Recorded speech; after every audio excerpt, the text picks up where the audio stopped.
Hello and welcome বন্ধুরা। আজকের ক্লাসে আমরা সংবিধানের ব্যাক টু ব্যাক ননস্টপ কিছু গুরুত্বপূর্ণ এমসিকিউ প্রশ্ন উত্তর আলোচনা করব, যেগুলো আপকামিং প্রত্যেকটি পরীক্ষার জন্য খুবই গুরুত্বপূর্ণ এবং প্রত্যেকবার পরীক্ষায় এসেছে। ফার্স্ট কোশ্চেন, কোন সংবিধান সংশোধনের মাধ্যমে সিন্ধিকে সরকারি ভাষা হিসাবে অন্তর্ভুক্ত করা হয়েছিল? সঠিক উত্তর হয়ে যাবে 21তম সংবিধান সংশোধনী। ভারতের প্রথম মুখ্য নির্বাচন কমিশনার কে ছিলেন? প্রথম মুখ্য নির্বাচন কমিশনার সুকুমার সেন। ভারতীয় সংবিধানের 100তম সংশোধন কি সম্পর্কিত? নিচের কোনটি সম্পর্কিত? ভারত কর্তৃক অঞ্চল অধিগ্রহণ এবং বাংলাদেশে কিছু নির্দিষ্ট অঞ্চল হস্তান্তর।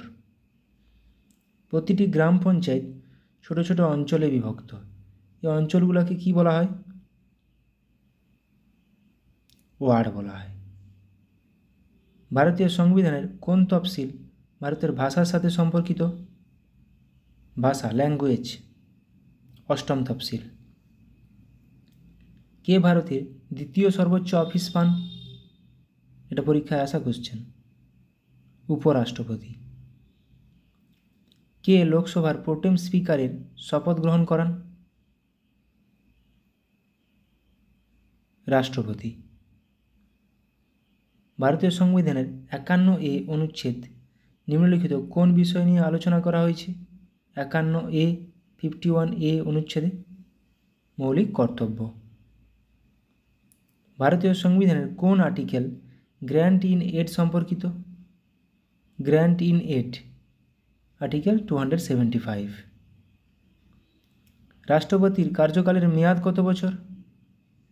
রাষ্ট্রপতির কার্যকালের মেয়াদ 5 বছর, কিন্তু কোনো ঊর্ধ্বসীমা নেই। উচ্চ আদালত নিম্ন আদালতকে কোন রিট জারি করে? উচ্চ আদালত নিম্ন আদালতকে কোন রিট জারি করে? প্রহিবিশন। ভারতে সুপ্রিম কোর্ট সম্পর্কে নিচের কোনটি ঠিক? আর্টিকেল 125 বিচারকদের বেতন, আর্টিকেল 127 অ্যাডহক বিচারকদের নিয়োগ, আর্টিকেল 126 ভারপ্রাপ্ত প্রধান বিচারপতি নিয়োগ। না, সঠিক উত্তর সবগুলো ঠিক। সঠিক উত্তর সবগুলো সঠিক। নানাবতী কমিশনকে কিসের তদন্তের জন্য নিয়োগ করা হয়েছিল? নানাবতী কমিশন 1984 দাঙ্গা। মিরাসেট কমিটি কিসের বিকাশের সাথে সম্পর্কিত ছিল? মিরাসেট কমিটি তাঁত শিল্প, হ্যান্ডলুম। ভারতে প্রতিটি সংসদীয় বৈঠকের প্রথম ঘণ্টা কিসের জন্য বরাদ্দ করা হয়েছে? Question hour. ভারতের সংবিধান ভারতের সুপ্রিম কোর্টকে কেন্দ্র এবং রাজ্যগুলির মধ্যে বিরোধ নিষ্পত্তি করার ক্ষমতা প্রদান করে কিসের মাধ্যমে? Option B, original jurisdiction. Council of States and House of Peoples এর নাম যথাক্রমে রাজ্যসভা ও লোকসভা রাখা হয় কত সালে? 1954 সালে। রাজ্যসভার আসন বন্টন সংবিধানের কোন তফসিলের অন্তর্গত? রাজ্যসভার আসন বন্টন সংবিধানের 4র্থ তফসিলের অন্তর্গত। লোকসভার সর্বাধিক সদস্য সংখ্যা কত হতে পারে? লোকসভার সর্বাধিক সদস্য সংখ্যা 552। সংবিধানে রাজ্যসভা সদস্যদের কার্যকালের মেয়াদ সম্বন্ধে কিছু বলা না থাকলেও কত সালে সংসদ রাজ্যসভা সদস্যদের কার্যকালের মেয়াদ 6 বছর ধার্য করে? 1951 সালে। স্বাধীনতার পূর্বে প্রথম কোন ভারতীয় কেন্দ্রীয় আইনসভার স্পিকার নির্বাচিত হয়েছিলেন? বিঠলভাই প্যাটেল। লোকসভার কত অংশ সদস্যকে কোরাম বলা হয়? এটা পরীক্ষায় আসা কোশ্চেন। 1/10, 1/10। লোকসভার বিরোধী দল নেতা নিম্নের কোন পদের সমমর্যাদার অধিকারী? এটাও পরীক্ষা আসা কোশ্চেন। বিরোধী দল নেতা কেন্দ্রীয় মন্ত্রীর সমমর্যাদার অধিকারী। ভারতের সংবিধানের নির্দেশাত্মক নীতিগুলির মূল উদ্দেশ্য হলো কি? নিচের কোন অপশানটি? কল্যাণকর রাজ্য প্রতিষ্ঠা করা। ভারতের প্রথম উপপ্রধানমন্ত্রী কে ছিলেন? উপপ্রধানমন্ত্রী সর্দার বল্লভভাই প্যাটেল, অপশান ডি। এটা সবার জানা আছে। নিচের কোনটি ভারতের সংবিধানে মৌলিক দায়িত্ব হিসেবে তালিকাভুক্ত নয়? ট্রাফিক নিয়ম মান্য করা। নিম্নলিখিতদের মধ্যে কে ভারতের রাষ্ট্রপতি হিসাবে সবথেকে কম সময় ছিলেন? রাষ্ট্রপতি হিসাবে জাকির হোসেন। ভারতীয় সংবিধানের মুখবন্ধ প্রিয়াম্বেল মাত্র একবার সংশোধিত করা হয়েছিল 1976 খ্রিস্টাব্দে। কততম সংবিধানের মাধ্যমে সংশোধনের মাধ্যমে? 42তম। বর্তমানে ভারতীয় সংবিধানে কটি তফসিল, কটি পার্ট ও কটি আর্টিকেল রয়েছে? এটা সবার জানা উচিত। বর্তমানে ভারতীয় সংবিধানে 12টি তফসিল, 25টি পার্ট এবং 448টি আর্টিকেল রয়েছে। লোকসভার সেক্রেটারি জেনারেলকে কে নিযুক্ত করেন?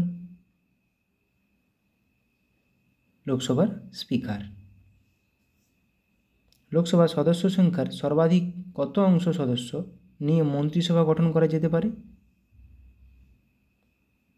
কত শতাংশ সদস্য? 15%। ড্রিফটিং কমিটি কে বলেছেন? এটি বলেছিলেন নাজির উদ্দিন আহমেদ। কত নম্বর সংবিধান সংশোধনীতে বলা হয় একজন ব্যক্তি একাধিক রাজ্যের রাজ্যপাল থাকতে পারেন? এটা পরীক্ষায় আসা প্রশ্ন। 7ম। মাত্র 2টি রাজ্যে এখনও পর্যন্ত রাষ্ট্রপতি শাসন জারি হয়নি। কোন 2টি রাজ্য? ছত্তিশগড় ও তেলেঙ্গানা। প্রচুর ভালো ভালো কোশ্চেন আছে, ভিডিওটি শেষ পর্যন্ত দেখো। প্রথম কোন মুখ্যমন্ত্রী প্রধানমন্ত্রী পদে শপথ নেন? মোরারজি দেশাই। কত সালে ভোটদানের ন্যূনতম বয়স 21 থেকে কমিয়ে 18 করা হয়? 1989 সালে 61তম সংবিধান সংশোধনের মাধ্যমে। এখন যেটি 300A ধারা, সেটি আগে কত নম্বর ধারা ছিল? 31 নম্বর ধারা, যেটা সম্পত্তির অধিকার। রাজ্য বিধানসভার সর্বাধিক সদস্য সংখ্যা কত হতে পারে? রাজ্য বিধানসভার 550। সংবিধান সভার সম্পাদক কে ছিলেন? সংবিধান সভার সম্পাদক HVR আয়েঙ্গার। কোন সংবিধান সংশোধনীকে মিনি কনস্টিটিউশন বলা হয়? যেটা 1976 সালে হয়েছিল, 42তম সংবিধান সংশোধনী। কোন দেশের গভর্নমেন্টকে ওয়েস্টমিনস্টার মডেল অফ গভর্নমেন্ট বলা হয়? যুক্তরাজ্য, UK। কোন কমিটির সুপারিশে মৌলিক কর্তব্য বিষয়টি সংবিধানে অন্তর্ভুক্ত হয়েছিল? এটা প্রচুরবার পরীক্ষায় আসা কোশ্চেন, সবার জানা উচিত। শরণ সিং কমিটি। কোনো ব্যক্তি লোকসভা বা রাজ্যসভার সদস্য না হয়েও সর্বাধিক কত সময়ের জন্য প্রধানমন্ত্রী থাকতে পারেন? 6 মাস। এটা গুরুত্বপূর্ণ কোশ্চেন। সংবিধান সংশোধনীর কথা ভারতীয় সংবিধানের কত নম্বর পাঠে উল্লেখ রয়েছে? 20 নম্বর পাঠে 368 নম্বর ধারা। ভারতের 27তম রাজ্য কোনটি? ভারতের 27তম রাজ্য উত্তরাখণ্ড। আমি কিছু দেখে নিয়ে লিস্ট দিয়ে দিয়েছি। 25তম রাজ্য গোয়া, 26তম রাজ্য ছত্তিশগড়, 27তম উত্তরাখণ্ড, 28তম ঝাড়খণ্ড, 29তম তেলেঙ্গানা। যদিও এখন আমাদের বর্তমানে 28টি রাজ্য আছে। ভারতীয় সংবিধানে একক নাগরিকত্বের ধারণা কোন দেশের সংবিধান থেকে নেওয়া হয়েছে? একক নাগরিকত্ব ব্রিটেন। সংবিধানের কোন অংশটিকে সংবিধানের ক্ষুদ্র সংস্করণ বলা হয়? মুখবন্ধ, অপশান বি বা প্রিয়াম্বেল। নিচের কোনটি সাংবিধানিক কমিশন নয়? কোনটি সাংবিধানিক কমিশন নয়? Option D, national commission for women. ভারতীয় সংবিধানের 324 থেকে 328 ধারাগুলি নিম্নলিখিত কোনটির সাথে সম্পর্কিত? এটাও পরীক্ষা আসা কোশ্চেন। নির্বাচন। নিম্নলিখিত কোন সংশোধনীর অধীনে দিল্লিকে জাতীয় রাজধানী অঞ্চল বানানো হয়েছিল? এটাও পরীক্ষায় আসা কোশ্চেন। 69তম সংবিধান সংশোধন। ভারতীয় সংবিধানের কোন ধারা সংসদের যৌথ অধিবেশন সম্পর্কিত? যৌথ অধিবেশন 108 নম্বর ধারা।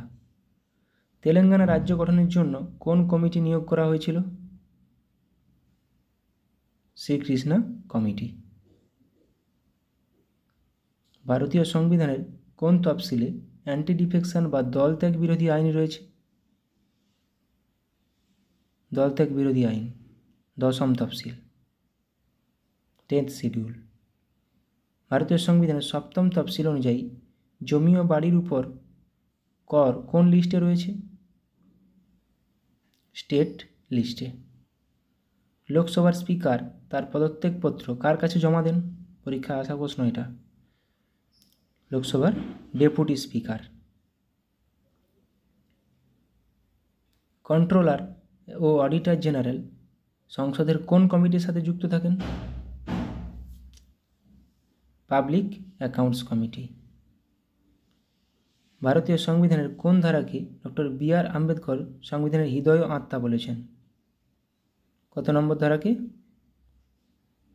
32 নম্বর ধারাকে হার্ট অ্যান্ড সোল। ভারতীয় সংবিধানের 5 থেকে 11 নম্বর ধারা কি সম্পর্কিত? নাগরিকত্ব বা নাগরিকতা। ভারতীয় সংবিধানের কততম পার্টটি মিউনিসিপ্যালিটি সম্পর্কিত? Part 9A। যুগ্ম তালিকা বা কনকারেন্ট লিস্ট এর ধারণা কোন দেশের সংবিধান থেকে নেওয়া হয়েছে? অস্ট্রেলিয়া। নিচের কোন প্রধানমন্ত্রী লোকসভায় অনাস্থা প্রস্তাবে হেরে যাওয়ার আগে পদত্যাগ করেছিলেন? চরণ সিং। নীতি আয়োগ হলো একটি কি? হলো একটি থিঙ্ক ট্যাঙ্ক।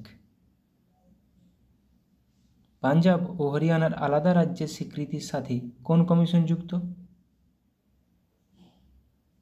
শাহ কমিশন। ভারতীয় সংবিধানের কোন পার্টটি কেন্দ্রশাসিত অঞ্চল সম্পর্কিত?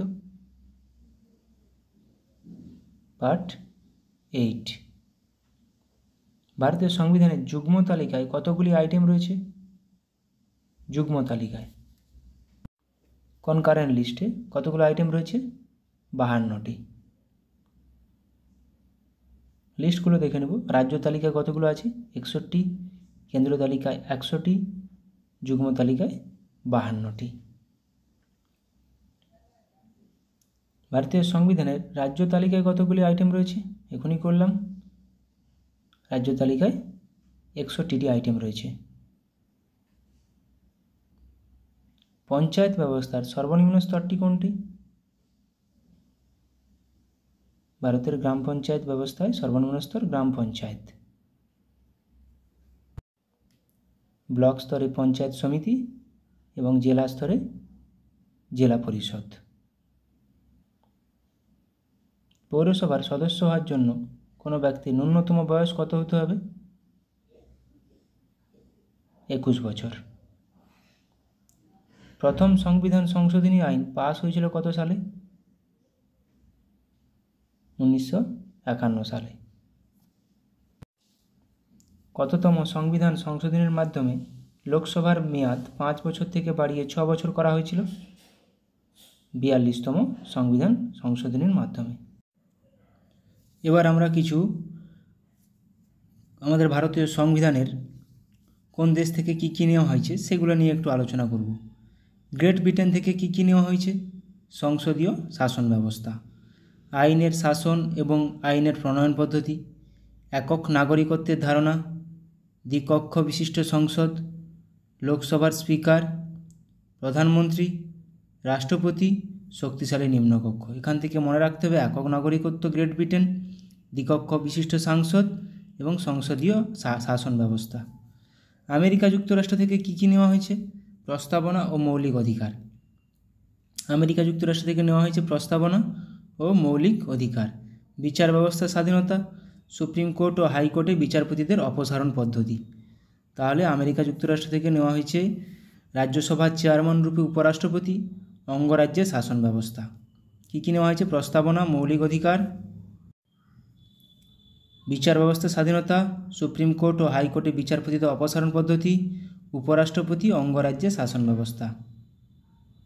সুইডেন থেকে নেওয়া হয়েছে কী কী? সুইডেন থেকে নেওয়া হয়েছে লোকপাল বিল। তাহলে লোকপাল বিল সুইডেন থেকে। দক্ষিণ আফ্রিকা থেকে সংবিধান সংশোধন পদ্ধতি। সংবিধান সংশোধন পদ্ধতি দক্ষিণ আফ্রিকাতে নেওয়া, যেটা 368 নম্বর ধারায় আছে, পার্ট 20-তে আছে। অস্ট্রেলিয়া থেকে কী কী নেওয়া হয়েছে? অস্ট্রেলিয়া থেকে প্রস্তাবনা, প্রিয়াম্বেল, যুগ্ম তালিকা এবং যৌথ অধিবেশন। যুগ্ম তালিকা কনকারেন্ট লিস্ট অস্ট্রেলিয়া থেকে নেওয়া হয়েছে। জার্মানি থেকে কী কী নেওয়া হয়েছে?